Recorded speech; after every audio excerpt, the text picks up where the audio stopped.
O Senhor diz amém. Glória a Deus pela vida de vocês. Tenho certeza que você veio para este lugar para ouvir o que Deus tem para falar. E eu tenho certeza que Deus vai falar com vocês, amém? Quem está disposto a ouvir uma palavra do Senhor? Obrigado. Hoje é uma noite de ceia, onde nós celebraremos a ceia do Senhor. E eu tenho certeza que Deus preparou essa noite para nós reafirmarmos a aliança que temos com Ele. Só que, como é no culto de ceia, nós precisamos entender as coisas aqui. Algumas pessoas não entendem sobre ceia, nós vamos explicar algumas coisas, o porquê que nós ceiamos. E eu quero ler o versículo de 1 Coríntios, no capítulo 11. Quem trouxe a Bíblia diz amém. Levanta a sua Bíblia, deixa eu ver a sua Bíblia. Abra a sua Bíblia, ligue a sua Bíblia, acesse a sua Bíblia. Quem não trouxe Bíblia e não tem no seu celular, seu aplicativo, por favor, acompanhe a leitura aqui no telão. Capítulo 11 de 1 Coríntios, versículo 23. A Bíblia diz assim: porque eu recebi do Senhor o que também transmiti a vocês, que o Senhor Jesus, na noite em que foi traído, pegou o pão e deu graças, partiu e disse: isto é o meu corpo dado em favor de vocês. Façam isso em memória de mim. Versículo 25. Da mesma forma, depois de ter comido o pão, ele pegou o cálice e disse: esse cálice é a nova aliança no meu sangue. Façam isso sempre que o beberem em memória de mim. Versículo 26. Porque sempre que comerem deste pão e beberem deste cálice, vocês anunciam a morte do Senhor até que Ele venha. Muito bem. A ceia do Senhor é um momento de celebração que leva a igreja de Cristo a fazer algumas reflexões. Entender esse momento aqui, compreender o que nós vamos fazer é de suma importância, pois a ceia é um ato profético. Um ato profético que abre o céu sobre a vida da igreja, sobre as nossas vidas, amém, queridos? Então nós precisamos entender. A ceia nos remete a olhar para trás, para o passado, olhar para frente, para o futuro, olhar para dentro de nós, fazer um autoexame. E também a nossa volta, isso fala de os irmãos que estão à volta, o nosso próximo. 4 direções diferentes: passado, futuro, dentro e fora. 4 dimensões da nossa vida cristã. 4 dimensões que pautam a nossa vida. Ao celebrarmos a ceia, nós precisamos lembrar dessas coisas. Jesus estabeleceu esse momento na vida dos seus discípulos para que eles fizessem com entendimento. Nós não ceiamos simplesmente para o ceiar. Nós não fazemos a ceia simplesmente para ficarmos aqui e comermos um pedacinho de pão e tomarmos um pouquinho de vinho, de suco. Não é isso. Quando nós celebramos a ceia, nós precisamos lembrar dessas coisas. As 4 dimensões, 4 direções que Deus nos dá, onde nós podemos refletir sobre a ceia aqui. Então, quando nós participamos da ceia, a primeira coisa que nós precisamos fazer é olhar para trás. Quando eu falo olhar para trás, eu estou falando da morte de Cristo. Olha o versículo 26 que eu li. Porque sempre que comerem desse pão e beberem desse cálice, vocês anunciam a morte do Senhor até que Ele venha. Vocês anunciam a morte do Senhor até que Ele venha. Então, em toda ceia, nós lembramos a morte de Cristo naquela cruz. Todo culto de ceia, nós estamos lembrando que Jesus morreu. A cruz de Cristo é o centro da mensagem cristã. Não existe evangelho sem cruz. Não tem como falar sobre o Evangelho de Cristo sem lembrar da cruz, sem passar pelo processo doloroso que Cristo passou. Todas as vezes que nós falamos de cruz, nós precisamos lembrar por que Jesus morreu na cruz, como Ele morreu na cruz e por que Ele morreu na cruz. Ou melhor, lembrar por que Ele morreu, como Ele morreu e por quem Ele morreu. Por que Jesus morreu naquela cruz? Porque Jesus sabia que nenhum outro poderia fazer isso por nós. Nenhum outro poderia morrer por nós. A Bíblia diz que todos pecaram. Então ninguém poderia morrer naquela cruz, porque todos tinham pecado. Jesus não tinha pecado nenhum. Então não tinha ninguém que poderia morrer no nosso lugar, a não ser o próprio Cristo. Não teria outra forma de reconciliar o homem a Deus, a não ser pagando a dívida do homem, o preço pelo pecado. Então Jesus veio e se entregou naquela cruz para nos redimir de todo o pecado. eu estou levando você a entender por que nós ceiamos. O primeiro princípio da ceia é lembrar o que foi feito por nós. Por que nós ceiamos? Jesus estabeleceu esse princípio. Nós ceiamos porque alguém se entregou por nós. Jesus morreu naquela cruz, por mim e por você.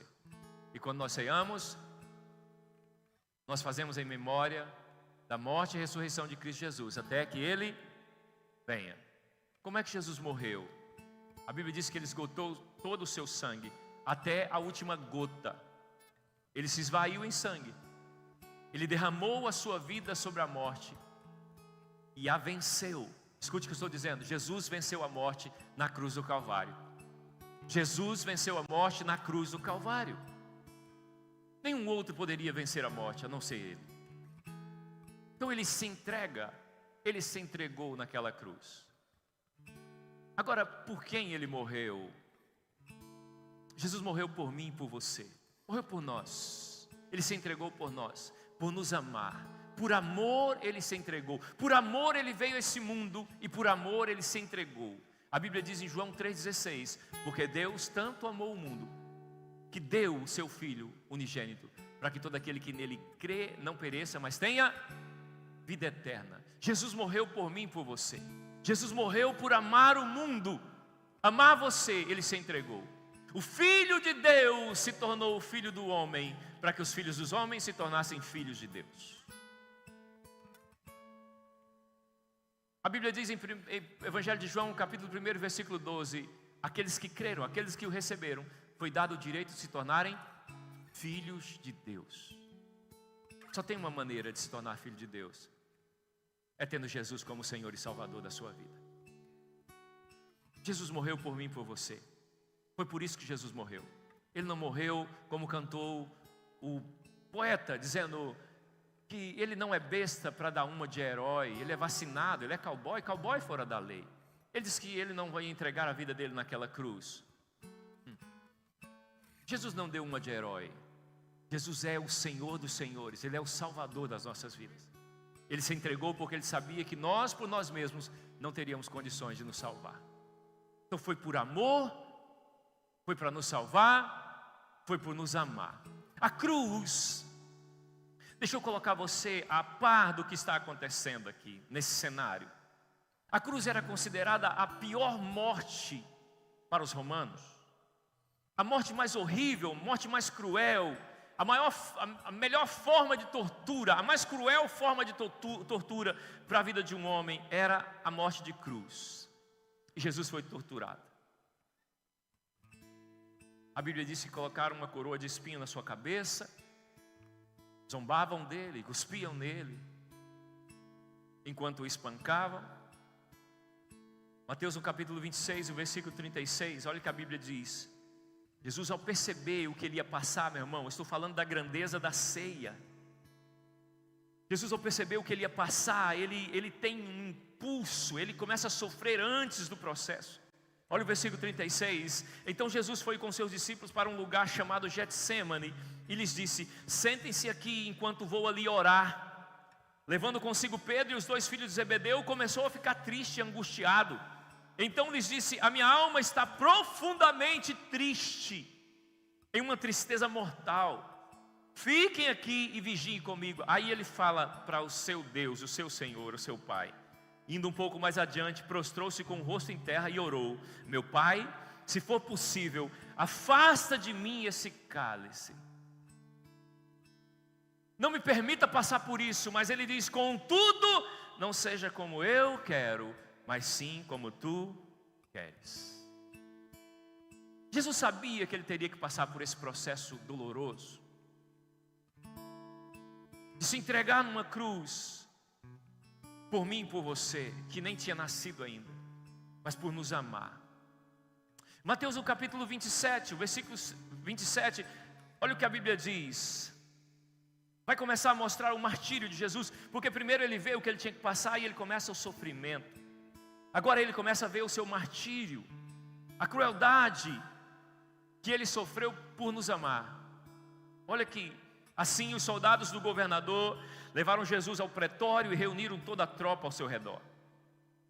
Eles lhe tiraram as vestes e o vestiram com um manto escarlate. Depois teceram uma coroa de espinho e a colocaram na cabeça dele.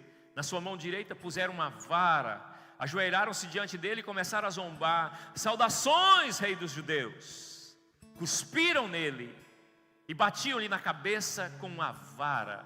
Você consegue imaginar isso? Uma coroa de espinhos e agora apanhando na cabeça com uma vara. Esses espinhos cravaram no crânio dele. Olha o versículo 31. Depois de terem zombado dele, tiraram-lhe o manto e vestiram com as suas próprias roupas. Em seguida, levaram-no para ser crucificado. Olha o sofrimento de Jesus. Olha o sofrimento que ele passou. A angústia que ele viveu para que eu e você pudéssemos estar aqui nessa noite. E talvez o pior sofrimento não tenha sido isso. Entenda, por favor, Jesus sofreu muito, mas até agora talvez ele não tenha sofrido tanto, porque no versículo 45 vai mostrar o verdadeiro sofrimento de Jesus. Olha o versículo 45. Houve trevas sobre toda a terra, do meio-dia até as 3 horas da tarde. Versículo 46. Por volta das 3 horas da tarde, Jesus bradou em alta voz: Eli, Eli, lama sabachthani, que significa: meu Deus, por que me abandonaste? O abandono do Pai, o abandono de Deus, talvez tenha sido o pior sofrimento de Jesus. Se Deus não tivesse deixado Jesus, abandonado Jesus, ele não morreria. Se Deus não tivesse virado as costas, Deus precisou abandonar Jesus para que Jesus morresse, porque enquanto o Pai olhava, Jesus não poderia morrer. Então Jesus, como homem sem pecado, agora morre no meu e no seu lugar. Uma morte injusta, porque ele não tinha pecado. Mas a Bíblia diz que ele recebeu o pecado da humanidade. E ele faz uma declaração naquela cruz. Evangelho de João, no capítulo 19, João expressa isso, versículo 28. Ele diz assim: depois disso, por Jesus saber que tudo estava concluído, Jesus sabia que estava concluído tudo, e para que a Escritura se cumprisse, disse: tenho sede. Versículo 29. Estava ali uma vasilha cheia de vinagre, então embeberam uma esponja nele, colocaram a esponja na ponta de um caniço de isopo e a ergueram até os lábios de Jesus. Tendo provado, Jesus disse: está consumado. Com isso, curvou a cabeça e entregou o seu espírito. Ele entregou o espírito dele. Ele morreu. Esse texto de João mostra Jesus cumprindo tudo o que as Escrituras haviam falado sobre ele. Tudo o que os profetas haviam falado. Essa expressão no versículo 28, para que as Escrituras se cumprissem. Para que a Escritura se cumprisse, Jesus estava se referindo aos que os profetas haviam predito sobre ele. Jesus estava falando sobre Isaías no capítulo 53, versículo 4. Olha o que o profeta disse: certamente ele tomou sobre si as nossas enfermidades e sobre si levou as nossas doenças. Jesus tomou sobre si as nossas enfermidades. Nós podemos sair daqui totalmente curados hoje. Olha o que o texto diz: ele levou as nossas doenças. Contudo, nós o consideramos castigado por Deus, atingido por Deus e afligido. Versículo 5. Ele, porém, foi transpassado por causa das nossas transgressões e esmagado por causa das nossas iniquidades. O castigo que nos trouxe a paz estava sobre ele, e pelas suas feridas nós fomos curados. Ei, queridos, o profeta Isaías, cheio do Espírito Santo, diz aproximadamente 600 anos antes de Jesus nascer, ele estava profetizando sobre o Messias. Olha que interessante, o Espírito Santo levava Isaías a visitar o futuro, porque ele falava do futuro como se já estivesse acontecido. Ele não falava sobre algo que ia acontecer simplesmente, mas parece que ele estava vendo o futuro, ele estava vivendo o futuro. Tem uma canção que nós cantamos aqui, Isaías capítulo 9, versículo 6. Talvez você saiba, você canta essa canção e nem sabe que isso é uma canção e é bíblico. Mas olha o que o texto diz: porque um menino nos... Ei, presta atenção, olha o verbo aqui. Isaías está profetizando 600 anos antes de Jesus. Olha o que ele está dizendo: um menino nos nascerá. É isso? Não, ele está dizendo: um menino nos nasceu, um filho nos foi dado. E olha a expressão: um menino nasceu, um filho nos foi dado. O menino Jesus nasce, o filho de Deus estava nascendo. Então o menino nos nasce, mas está sendo dado um filho. E o profeta está dizendo que o governo está sobre os seus ombros. Ele será chamado Maravilhoso Conselheiro, Deus Poderoso, Pai da Eternidade e Príncipe da Paz. Um menino nos nasceu, mas um filho nos foi dado. 600 anos antes de tudo acontecer, o Espírito Santo já estava revelando ao profeta. E o profeta fala como se ele estivesse vendo tudo. O profeta, ele é assim mesmo. Então a ceia nos faz refletir sobre tudo que Jesus sofreu naquela cruz. A ceia nos leva ao passado, nos remete ao passado, de ver o porquê que nós celebramos a ceia. Por que nós participamos da ceia? É porque Jesus morreu numa cruz e Ele deixou esse mandamento. Então a ceia é um momento de reflexão. Você não pode simplesmente comer o pão e beber o cálice sem refletir o porquê você está fazendo isso. Mas a ceia também nos leva ao futuro, olhar para frente. Enquanto o passado nos leva a ver a história de Cristo, o futuro nos leva a ver a volta de Cristo. Quem está comigo aqui diz amém. Eu vou voltar no versículo 26 de 1 Coríntios 11. O texto diz: porque sempre que comerem desse pão e beberem desse cálice, vocês anunciam a morte do Senhor. Eu já falei sobre a morte, como Ele morreu, por que Ele morreu e para que Ele morreu. Agora está falando até que Ele... Isso é a declaração viva da ressurreição de Cristo Jesus. A ressurreição é a nossa viva esperança para um futuro, meu irmão.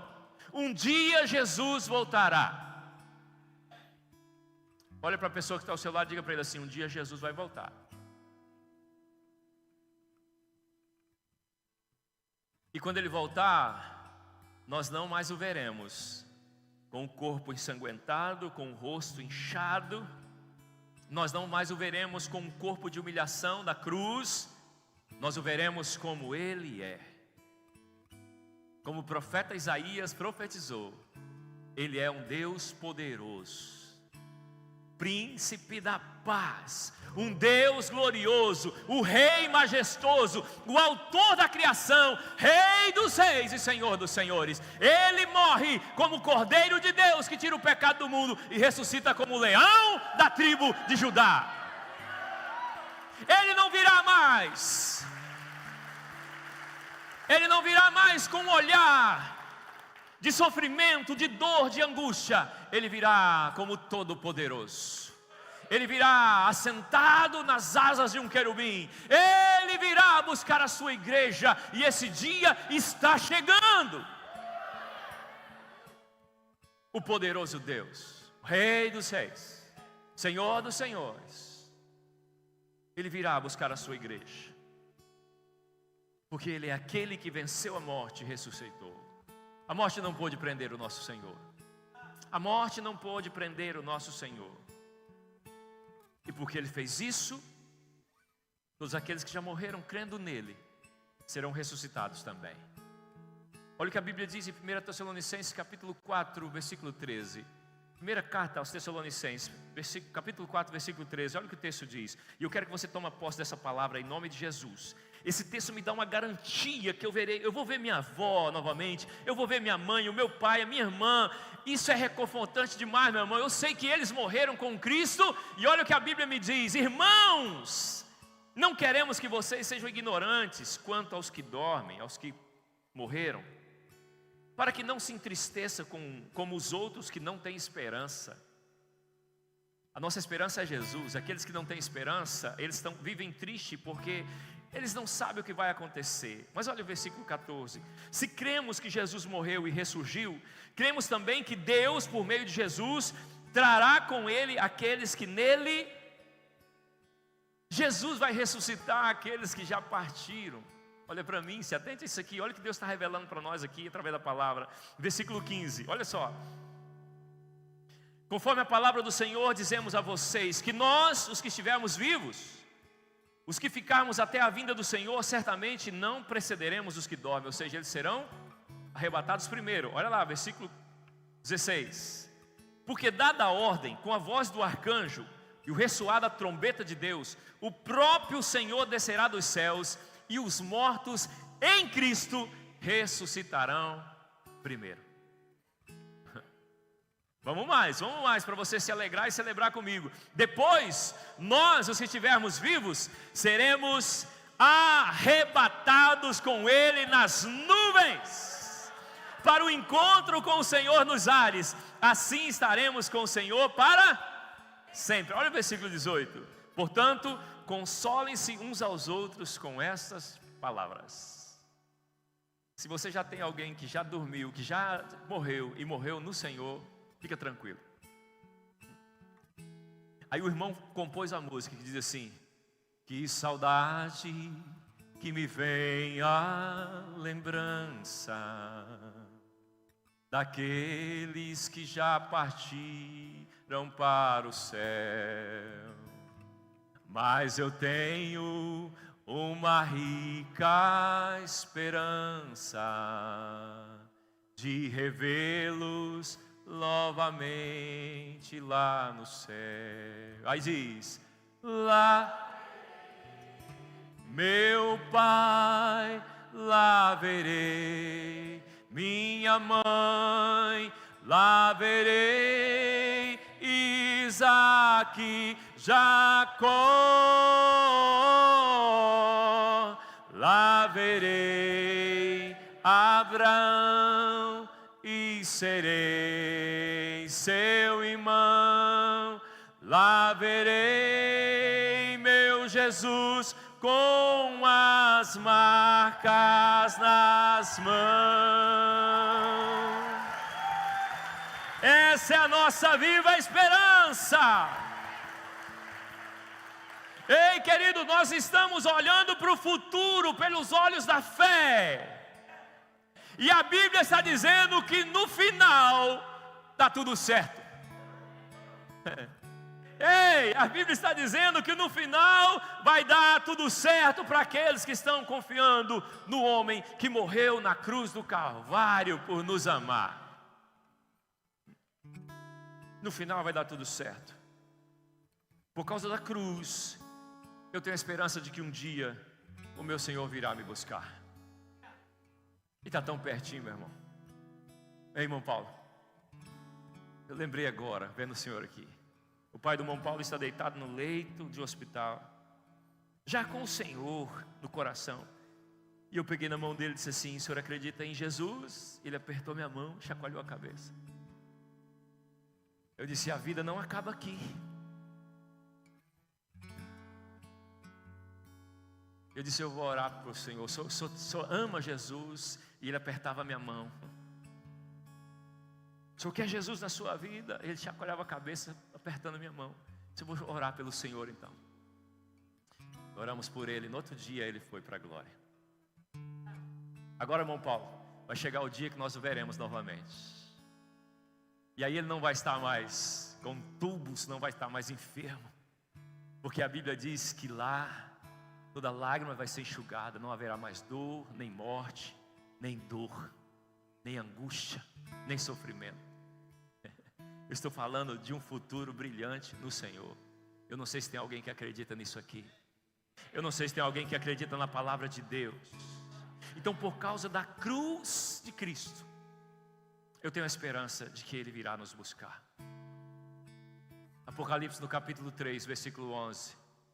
Olha o que a Bíblia diz, Apocalipse 3, 11. Venho em breve, Jesus dizendo. venho em breve. Apegue-se ao que você tem, guarde o que você tem, para que ninguém tome a sua coroa. Versículo 12.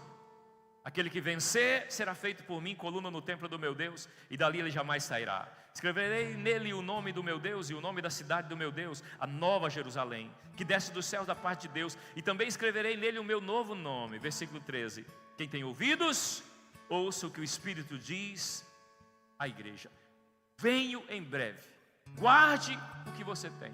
O que é que você tem? A fé que Jesus vem. Ele virá. Ele virá.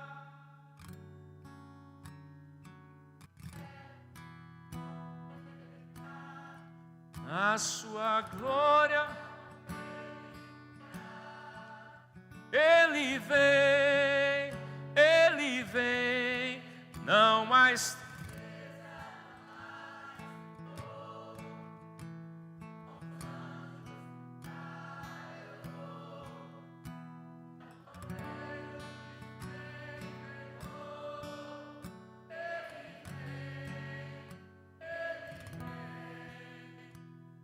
Como seria bom se fosse hoje.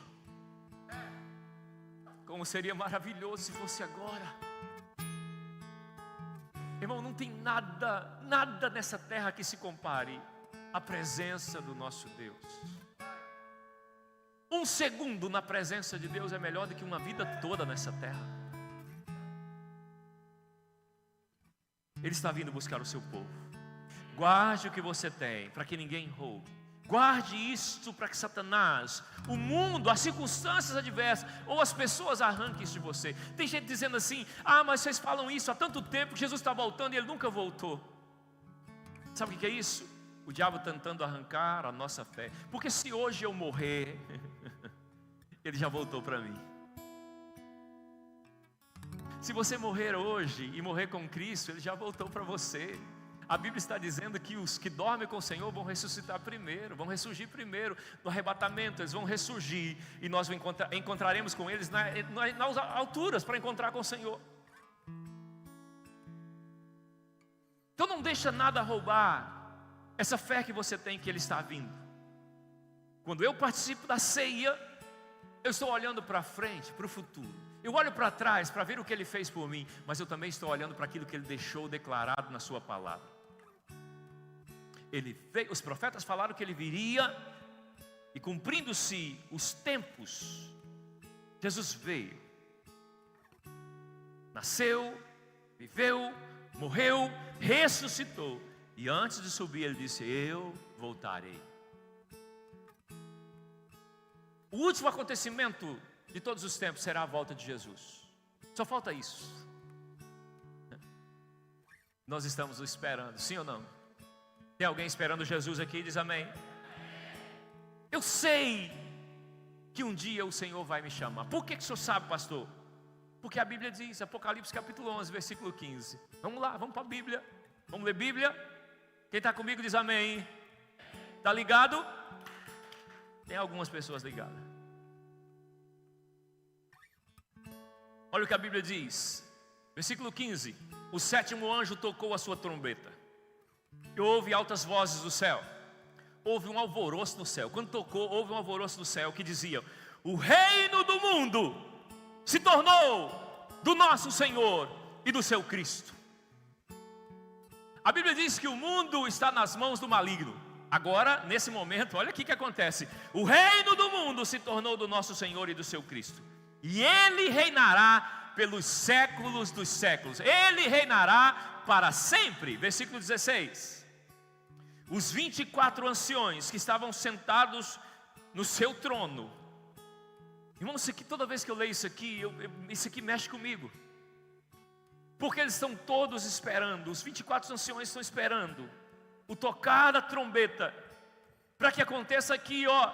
Eles estavam assentados no seu trono diante de Deus, caíram prostrados sobre o rosto e adoraram a Deus. Versículo 17, dizendo: graças te damos, Senhor Deus Todo-Poderoso, que és e que eras, porque assumiste o teu grande poder e começaste a reinar. Versículo 18: as nações se iraram e chegou a tua ira. Chegou o tempo de julgares os mortos e de recompensares os seus servos, os profetas, os teus santos e os que temem o teu nome, tanto pequenos como grandes, e de destruir os que destroem a terra. Versículo 19: então foi aberto o templo de Deus nos céus, e ali foi vista a arca da sua aliança. Houve relâmpagos, vozes, trovões, um terremoto e um grande temporal de granizo. Algumas pessoas leem isso aqui e ficam apavoradas. Eu leio isso aqui e fico aleluiado. Eu fico cheio do Espírito Santo, meu irmão. Porque isso vai acontecer. Ei, olha para mim. Se tudo que você leu na Bíblia, na Bíblia eu li Isaías falando 600 anos que Jesus viria. Jesus veio. Nasceu um menino uma vez em Belém, e não foi do Pará. Nasceu um menino em Belém, meu irmão. Nasceu ou não? Foi dado o nome dele de Jesus Cristo? Foi ou não foi? Foi. Esse menino cresceu, ele confundiu os sábios, ele morreu numa cruz, porque profetizaram que ele tomou sobre si as nossas dores, ele levou sobre o madeiro, ele foi considerado castigado por Deus, humilhado por Deus. Aconteceu tudo isso? Sim ou não? Aconteceu. Disseram que ele ia morrer numa cruz, ele morreu? Morreu. Disseram que ele ressuscitaria ao terceiro dia. Ele falou: eu vou reconstruir tudo isso aqui, eu vou destruir tudo e vou reconstruir em 3 dias. Aconteceu ou não aconteceu? Aconteceu. Agora ele disse: eu vou voltar. E João, quando estava numa ilha de Patmos, ele teve essa revelação do Apocalipse. Se tudo o que a Bíblia diz até agora se cumpriu, por que você acha que isso aqui não vai se cumprir também? Olha o versículo 18. Coloca o versículo 18 para mim, por favor. As nações se iraram, chegou a sua ira. Agora diz: chegou o tempo. Chegou o tempo. Chegou o tempo. Esse tempo está chegando. Esse tempo vai chegar. Mas enquanto esse tempo não chega, a igreja continua se reunindo para celebrar a ceia do Senhor, olhando para o futuro, olhando para aquilo que vai acontecer, o futuro que em Deus nos espera. Nós somos a igreja do Cordeiro de Deus, e Ele diz: guarde o que você tem, para que ninguém roube a sua coroa. Está dizendo: mantenha os seus olhos no futuro, mantenha os seus olhos naquilo que eu falei. Amém ou não amém? Bom, eu disse que era 4 direções. Eu falei sobre o passado e falei sobre o futuro. O passado mostra o que Deus fez. Como é que você está? Deixa eu explicar algo. Aí fala para 2 ou 3 pessoas aí. Fala para 2 ou 3 pessoas. Quero ver você no céu.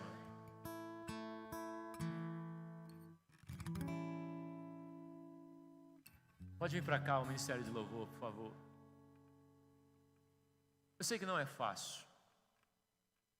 Eu sei que não é fácil viver nessa terra abrindo mão daquilo que o diabo oferece. Olha para mim, Satanás vai oferecer um monte de coisa para você para roubar a sua fé. Satanás vai preparar situações, pessoas, circunstâncias para roubar aquilo que Deus colocou dentro do seu coração. Essa palavra que foi ministrada aqui, quando você sair daqui do templo, Satanás vai começar a conflitar isso dentro do seu coração, mandando ingerências do mal, setas malignas para tirar a sua fé, roubar a sua fé, dizendo: para com isso, não vale a pena.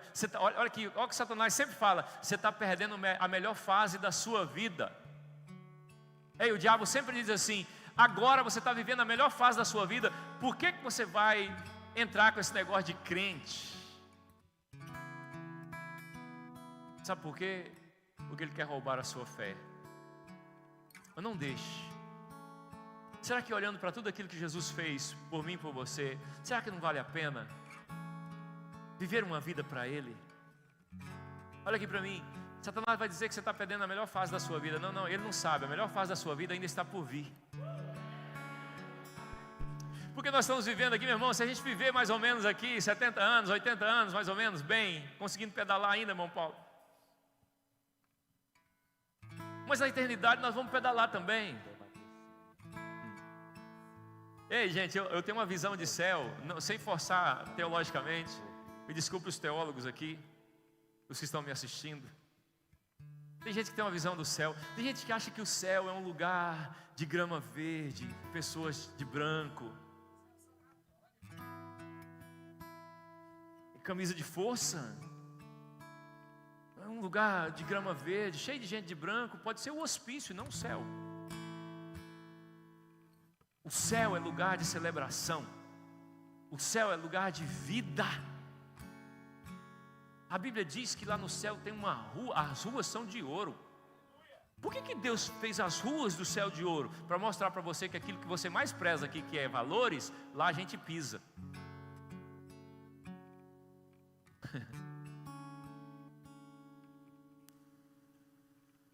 Lá tem a árvore da vida vai estar lá. Rios cristalinos. Meu irmão, não sei se vai ter calor, mas acredito que não. Calor é outro lugar lá. Mas aqui vai dar para dar um mergulho, não vai? Ai, pastor, você está falando tanta coisa, se isso não está na Bíblia, não está mesmo não. Eu estou doidinho para ir para lá para saber como é que é esse negócio. Aí imaginou, a Bíblia diz que vai ter um culto, Kaique. Um culto de casamento. O que tem num culto de casamento? Olha os crentes, ó. O que tem num culto de casamento? Aí, é tudo crente mesmo. Se tem comida, meu irmão, é para quê? A Bíblia diz que Deus gosta do holocausto.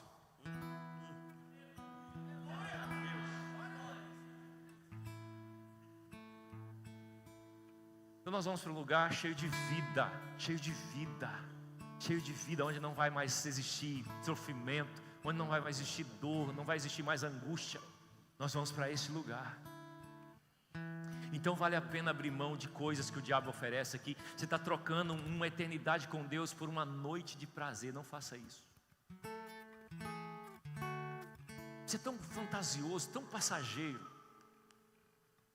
trocando aquele que se entregou na cruz do Calvário, que verteu o seu sangue, todo o seu sangue por você, por uma proposta indecente, que vai deixar você um pouco mais abastado financeiramente por alguns dias. Não faça isso.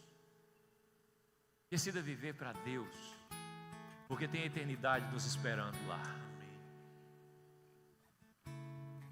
A pior coisa para um homem não é morrer. A pior coisa para um homem é viver sem propósito, perder o propósito da vida. Então que o Senhor possa colocar isso dentro do seu coração. Eu sei que nós enfrentamos lutas aqui. Jesus disse: no mundo vocês terão aflições, mas tem de bom ânimo, eu venci o mundo. João 16:33, ele disse: olha, no mundo vocês vão ter aflições, mas eu estarei com vocês. Então vença as circunstâncias adversas, mergulhe em Deus, se esconda em Deus, para que Satanás não te ache. Resista ao diabo e ele vai fugir de vós, a Bíblia diz. Sujeitai-vos, pois, a Deus e resisti ao diabo. Só tem uma maneira de você resistir ao diabo: sujeitando a Deus. Não está difícil, pastor? Está difícil. Não é fácil? Não é fácil. Mas é possível. Com Deus é possível. Sem Ele você não vai conseguir. Se coloque em pé, por favor. Eu quero orar por você que está enfrentando uma luta. Parece que de vez em quando a sua fé é abalada. Parece que o inimigo vem falar tantas coisas, e as circunstâncias que você tem vivido quer abalar a sua fé, dizendo para você que para você não tem jeito, que Deus não te escuta, que é melhor abandonar isso mesmo, que não vai ter como, que você é fraco, que você é falho. Não, não, não. Eu quero orar por você, para que você entenda através dessa palavra que tudo que Deus fez através de Jesus foi para te abençoar, para te salvar. Aquele homem se entregou na cruz do Calvário para que eu e você pudéssemos viver. Ele morreu a nossa morte para que nós vivêssemos a vida dele. Ele se entregou por mim e por você para te dar condições, pelo menos de reagir às ofertas de Satanás, ao pecado, dizendo: eu quero viver uma vida para Deus. Feche seus olhos.